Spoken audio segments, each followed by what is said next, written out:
এমন একটি বই যার একই পাতা, কিন্তু আপনি পড়লে লেখা একরকম দেখাবে আর আমি পড়লে পুরো আলাদা। এই বইগুলো 400-500 বছর পুরনো। লোকেরা বলে এই বই কেউ পড়লে বইটি উল্টে সেই মানুষটার মন পড়ে ফেলে যায়। প্রাচীন নথিতে লেখা আছে, এই বইয়ের লেখা নিজে নিজে বদলে যায় না, পাঠকের চোখ বদলে দেয়। একই পাতা, কিন্তু একজন দেখে প্রার্থনা, আরেকজন দেখে সতর্কবার্তা।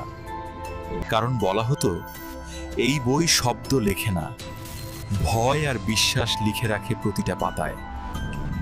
তাই বহু যুগ আগে এই বই পড়া নিষিদ্ধ করা হয়, আর বেশিরভাগ কপি আগুনে পুড়িয়ে ফেলা হয়। কিন্তু বলা হয়, একটা কপি আজও আছে, যেটা কাউকেও পড়ে না, পাঠককেই পড়ে। এই ভিডিওটা আবার চালু করলে আপনি কোন লেখা দেখতে পাচ্ছেন সেটা অবশ্যই কমেন্টে জানাবেন। তাবার